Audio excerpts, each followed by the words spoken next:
3 দিন হয়েছে এই ছেলেটার সাথে এই অবস্থা। সরকারের পক্ষ থেকে কোনো যোগাযোগ করা হয় নাই। সরকারি বাহিনীর দ্বারা আক্রমণের শিকার হয়েছে। এটা জনগণের কাছে খুবই স্পষ্ট ভিডিও ফুটেজে দেখা যাচ্ছে।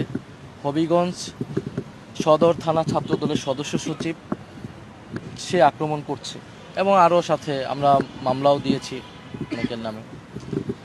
কোনো সাংগঠনিক ব্যবস্থা নেওয়া হয় নাই, কোনো আইনগত ব্যবস্থা নেওয়া হয় নাই। অর্থাৎ সরকার একটা বার্তা দিল যে এই সরকারের যারা পৃষ্ঠপোষকতায় আছে সন্ত্রাসী বাহিনী, ছাত্রদল যুবদলের নামে, তারা চাইলে যে কাউকে দিনে দুপুরে আক্রমণ করতে পারে, মেরে ফেলতে পারে, চোখ উপড়িয়ে নিতে পারে এবং তার কোনো বিচার এই দেশে হয় না।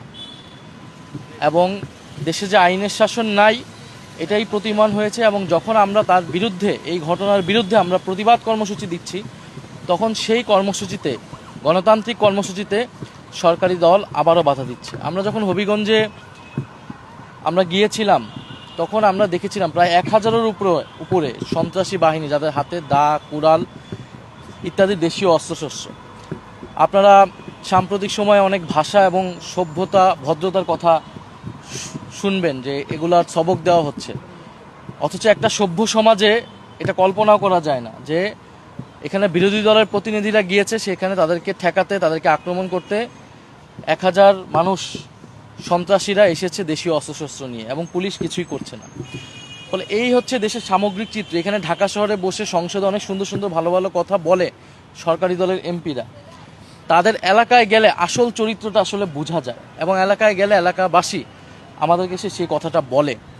এবং জিকে গৌসের যে অনুসারী, যেই ছেলেটা এই ছেলেকে আক্রমণ করলো, সার্জিস আলমের গাড়িতে আক্রমণ করলো, তো উনি তো জনপ্রতিনিধি হিসেবেই আর থাকার কথা না। অন্য কোনো গণতান্ত্রিক দেশ হলে এতক্ষণে তিনি ক্ষমা চাইতেন এবং পদত্যাগ করতেন, অথবা দল থেকে তাকে বহিষ্কার করে দেওয়া হতো। তো তিনি কিভাবে আর জনপ্রতিনিধি থাকেন এটাও আমরা বুঝি না। স্বরাষ্ট্রমন্ত্রী, তার কোনো বক্তব্য নেই।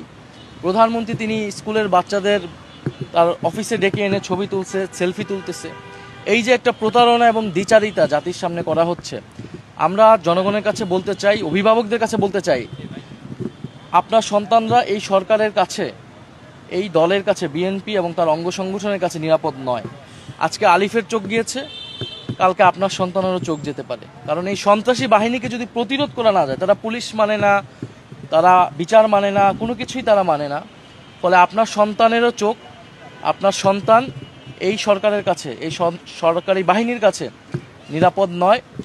এবং সারা দেশের যে আইন শৃঙ্খলার অবনতি, এটা শুধু সিলেট নয়, সারা বাংলাদেশে কুড়িগ্রাম সহ আমাদের আজকে সাভারেও, আজকে কেরানীগঞ্জে বাধা দিচ্ছে আমাদের কর্মসূচিতে।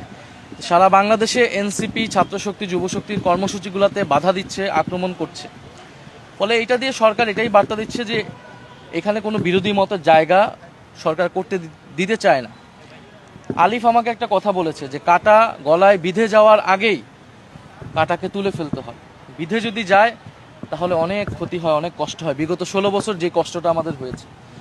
তো আমরা বলতে চাই যে এই সরকার যদি মনে করে এইভাবে তারা 5 বছর অতিক্রম করবে, এই সুযোগ এই সরকারকে এটা দেওয়া হবে না। দেশের পরিস্থিতি খুবই খারাপ। দেশের 70% জনগণের যে রায়, সেই রায়কে অস্বীকার করে একটা সরকার ক্ষমতায় টিকে থাকতে পারে না। টিকে থাকতে হলে অবশ্যই তাকে দমন, পীড়ন, নির্যাতন, নিপীড়নের মাধ্যমে টিকে থাকতে হয়, যেটা আমরা বিগত শেখ হাসিনার সরকারের সময় দেখেছি। এবং আপনারা দেখবেন যে আজকে পেট্রোবাংলা বলেছে যে গ্যাসের দাম বৃদ্ধি করা হবে 16 টাকা থেকে 25 টাকা, বিদ্যুৎ কেন্দ্রে যে গ্যাস এবং যানবাহনের যেই গ্যাস সিএনজি, সেটা আপনার 42 থেকে 65 টাকা করা হবে। এই সরকার মাত্র 5 মাসে, বলে না যে 5 মাসের সরকার, 5 মাসে এসে দফায় দফায় তারা জ্বালানির দাম বৃদ্ধি করেছে, সিলিন্ডার গ্যাসের দাম বৃদ্ধি করেছে, বিদ্যুতের দাম বৃদ্ধি করেছে, এখন গ্যাসের দাম বৃদ্ধি করছে এবং কয়েকদিন পরে আবাসিক এলাকায় যে গ্যাস, সেটার দামও বৃদ্ধি করবে। মানুষের বাসায় এমনি গ্যাস পাচ্ছে না, গ্যাস নাই, কিন্তু তাকে প্রতি মাসে ঠিকই বিল দিচ্ছে হচ্ছে। এখন আপনি যখন এই বিদ্যুৎ কেন্দ্র এবং যানবাহনের গ্যাসের দাম বৃদ্ধি করবেন, এটার ইফেক্ট সারা দেশে পড়বে। দ্রব্যমূল্যের দাম বৃদ্ধি পাবে, কলকারখানা বন্ধ হয়ে যাচ্ছে, ব্যবসায়ীরা কেউ এই দেশে ইনভেস্টমেন্ট করতে চাচ্ছে না এবং ব্যবসায়ীদেরকেও একদিকে তারা বিদ্যুৎ পাচ্ছে না, অন্যদিকে প্রশাসনের লোকেরা, এনবিআর এর লোকেরা এবং দলীয় যারা সরকার দলীয় চাঁদাবাজরা, তারা যে তাদেরকে হয়রানি করছে।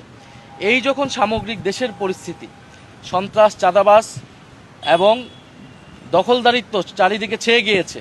12টা প্রতিষ্ঠানে দলীয় লোককে বসিয়েছে, ইলেকশন কমিশন থেকে শুরু করে 12টা প্রতিষ্ঠান। বাংলাদেশের কোনো নজিরই নেই। পদবঞ্চিত নেতাদেরকে মূল্যায়ন করার জন্য তারা রাষ্ট্রকে ব্যবহার করছে, সরকার যন্ত্রকে ব্যবহার করছে। তো এই 5 মাসে সরকারের এই যে আসল রূপ চরিত্র আমরা দেখতে পাচ্ছি, অগণতান্ত্রিক চরিত্র, সন্ত্রাসী চরিত্র আমরা দেখতে পাচ্ছি। তো এইটা জনগণের সামনে উন্মোচিত হয়েছে হবিগঞ্জ এবং সিলেটের ঘটনায়। আমাদের কথা খুবই সুস্পষ্ট, এই যে গ্যাসের দাম বৃদ্ধি পেয়েছে, আমরা অবশ্যই পেট্রো বাংলা ঘেরাও করব যদি এই ধরনের গ্যাসের দাম বৃদ্ধি করা হয়। সারা ঢাকা শহরের মানুষ তো নেমে আসবে এই দ্রব্যমূল্যের ঊর্ধ্বগতি এবং এই গ্যাসের দাম, বিদ্যুতের দামের প্রতিবাদে। এবং সরকার যদি মনে করে যে তারা এইভাবে দেশ পরিচালনা করবে, এটা সম্ভব না। প্রধানমন্ত্রী তারেক রহমান দেশ চালাতে অলরেডি ব্যর্থ হয়েছে, দল চালাতে অলরেডি ব্যর্থ হয়েছে। তৃণমূলের নেতাকর্মী যারা নিজে নিয়ন্ত্রণ করতে পারে না, নিজের দল যে পরিচালনা করতে পারে না, তার পক্ষে এই 18 কোটি মানুষের দেশ পরিচালনা সম্ভব না। গণ অভ্যুত্থানের আকাঙ্ক্ষায় দেশকে পুনর্গঠন করা সম্ভব নয়। ফলে আমরা যেটা দেখতে পাচ্ছি, সরকার খুবই শীঘ্রই জনগণের প্রবল প্রতিরোধের সম্মুখে পড়তে যাচ্ছে।